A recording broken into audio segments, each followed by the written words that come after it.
JEE के इस question में 3 गर्ल्स और 4 बॉयज हैं और कोई 2 स्पेसिफिक बॉयज B1 और B2 हैं। ठीक है, आगे बोला गया है कि हमें इन बॉयज और गर्ल्स को एक लाइन में इस तरीके से खड़ा करना है कि all girls stand together, all boys stand together, लेकिन B1 और B2 adjacent to each other नहीं होने चाहिए। तो पहले इस प्रॉब्लम को हम एक फ्रेम करते हैं, फिर इसको सॉल्व करेंगे। मतलब बोला गया है कि सारी गर्ल्स जैसे G1, G2 और G3 एक साथ रहनी चाहिए और सारे बॉयज B1, B2, B3 और B4 एक साथ रहने चाहिए। तो हम क्या करते हैं इस केस में, हम लगाते हैं टाई मेथड। टाई मेथड मतलब सारी गर्ल्स को हम एक गठरी में बांध देंगे, सारे बॉयज को एक गठरी में बांध देंगे। अब इसको एक यूनिट एज्यूम करेंगे, इसको भी एक यूनिट, तो ये 2 यूनिट हो गई। मतलब एक यूनिट ये, एक यूनिट ये, 2। तो दोनों को हम आपस में परम्यूट कर सकते हैं 2 फैक्टोरियल तरीके से।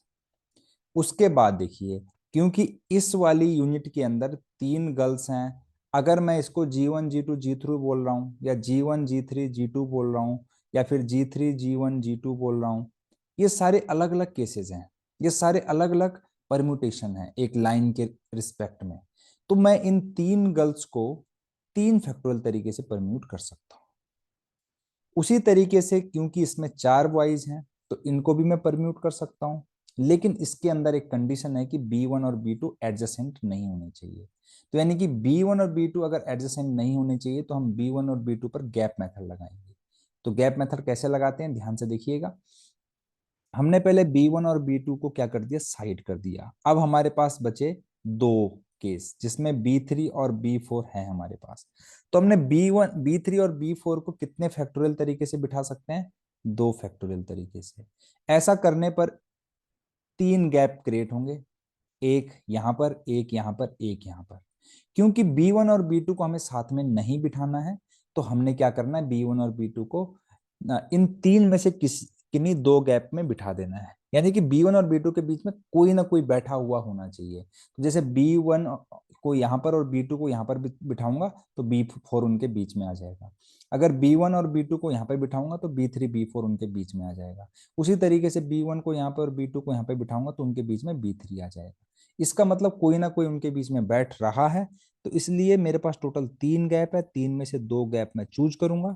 3 में से 2 गैप चूज करने के बाद मैंने B1 और B2 को उनमें बिठाया और फिर मैं आपस में परम्यूट भी कर सकता हूँ 2 फैक्टोरियल तरीके से। क्यों, अगर यहाँ पे B1 है और यहाँ पर B2 है, या फिर यहाँ पे B2 है यहाँ पर B1 है, दोनों अलग अलग केसेस हैं। तो इस तरीके से मैं इतने तरीकों से इनको एक लाइन में परम्यूट कर सकता हूँ। अगर इसको सॉल्व किया जाए तो ये 6 हो जाएगा, ये 2 हो जाएगा, 3C2 3 होता है, और ये हो जाएगा 2। ये हो जाएगा 144, which is option number 2। Solution अच्छा लगे तो वीडियो को लाइक, शेयर और सब्सक्राइब करना बिल्कुल ना भूलें।